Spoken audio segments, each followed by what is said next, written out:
Esther ikatatlo hanggang ikaapat na kabanata. Sa mga kabanatang ito, mababasa natin ang mga sumusunod. Binalak ni Haman na lipulin ang mga Hudyo. Pinakausapan ni Mordecai si Esther na mamagitan. Esther ikatlong kabanata. Binalak ni Haman na lipulin ang mga Hudyo. Pagkatapos ng mga pangyayaring ito, tinaas ni Haring Xerxes sa tungkulin si Haman na anak ni Hamedata, isang Agagita. Ginawa niya itong punong ministro. Lahat ng tauhan sa bulwagan ng palasyo ay yumuyukod at lumuluhod sa harap ni Haman bilang pagsunod sa utos ng hari. Ngunit si Mordecai ay hindi yumuyukod at lumuluhod. Tinatanong siya ng mga tauhan sa pintuan ng palasyo, "Bakit ayaw mong sundin ang utos ng hari?"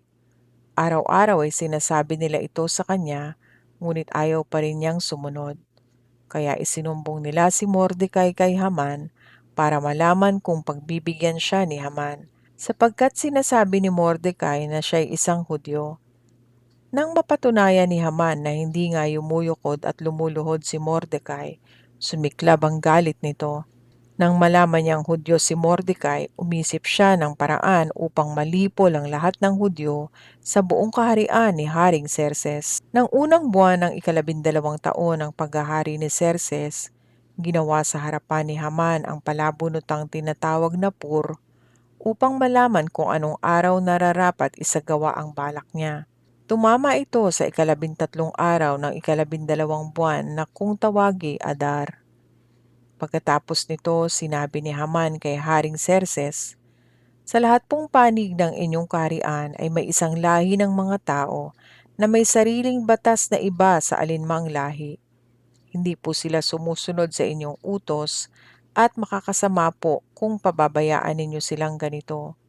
Kung inyong mamarapatin, ipag-utos po ninyo na lipulin ang mga taong yaon. Magbibigay po ako ng 350,000 kilong pilak sa mga pinuno at ito'y ilalagak sa kabangyaman ng hari." Hinubad ng hari ang kanyang singsing na pantatak at ibinigay kay Haman na anak ni Hamedata, ang agagitang kaaway ng mga Hudyo. At sinabi sa kanya ng hari, "Ikaw na ang bahala sa salapi at gawin mo ang gusto mong gawin sa mga taong iyon." Nang ikalabing-tatlong araw ng unang buwan, ipinatawag ni Haman ang mga kalihim ng hari. Pinagawa niya sila ng liham para sa mga gobernador ng lahat ng lalawigan at sa mga pinuno ng bayan, sa wikang ginagamit sa lugar na padadalhan. Ang liham ay ginawa sa pangalan ni Haring Xerxes at tinatakan ng singsing nito. Ipinadala sa pamamagitan ng mga sugo ang mga liham sa mga lalawigan ng kaharian na nag-uutos na patayin ang lahat ng Hudyo, maging bata man o matanda, lalaki man o babae, at samsamin ang lahat ng kanilang ari-arian. Isasagawa ito sa ikalabintatlong araw ng ikalabindalawang buwan. Bawat lalawigan ay padadalhan ng sipi ng utos upang makapaghanda ang lahat sa araw na nabanggit. At ipinahayag nga sa lungsod ng Susa, ang Kapitolyo ng Persya, ang utos ng hari. Ang mga lalawigan naman ay kaagad pinadalhan ng mga sipi nito. Kaya't samantalang masayang nagiinuman ang hari at si Haman, ang lungsod naman ng Susa ay gulong-gulo. Esther ikaapat na kabanata.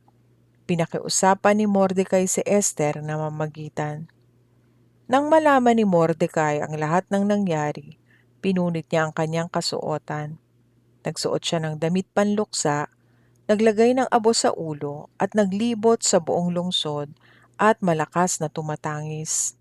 Naupo siya sa labas ng pintuan ng palasyo sapagkat hindi pinapayagang pumasok doon ang sino mang nakasuot ng damit panluksa.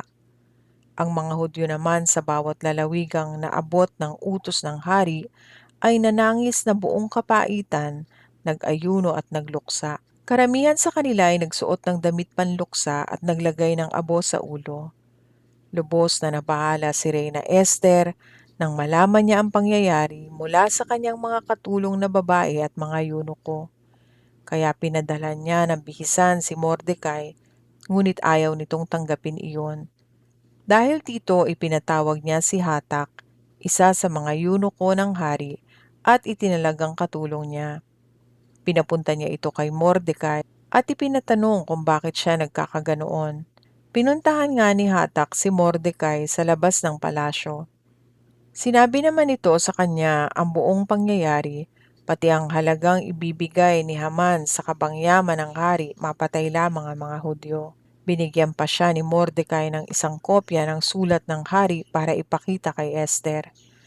Ipinakiusap din niyang ipaliwanag kay Esther ang buong pangyayari upang ipagbigay alam iyon sa hari. Pagkatapos ng kanilang pag-uusap, nagbalik si Hatak kay Esther at isinaysay ang lahat ng sinabi ni Mordecai. Si Hatak ay pinabalik ni Esther kay Mordecai at ganito ang ipinasabi. Alam na alam ng lahat na walang itinatangi ang batas ng kaharian. Sino mang lumapit sa hari, maging lalaki o babae, nang hindi pinapatawag ay papatayin, maliban kung ipatong sa kanya ang gintong setro.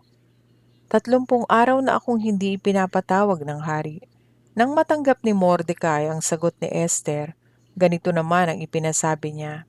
Huwag mong aakalain dahil nakatira ka sa palasyo, ay ikaw lamang ang makakaligtas sa lahat ng mga Hudyo. Kapag ipinagwalang bahala mo ang pangyayaring ito, tiyak na may maliligtas din sa mga Hudyo, ngunit malilipol ka at ang iyong angkan. Anong malay mo? Baka nga napunta ka riyan para maging kasangkapan sa ganitong pagkakataon. Dahil dito, ipinasabi ni Esther kay Mordecai, tipunin mo ang lahat ng Hudyo rito sa Susa at ipag-ayuno ninyo ako. Huwag kayong kakain o iinom sa loob ng 3 araw at 3 gabi. Mag-aayuno rin kami ng aking mga katulong na babae. Pagkatapos pupunta ako sa hari kahit ito'y labag sa batas, at kung dapat akong mamatay, ako nga ay mamamatay. Umalis si Mordecai at ginawa ang lahat ng tagubilin ni Esther.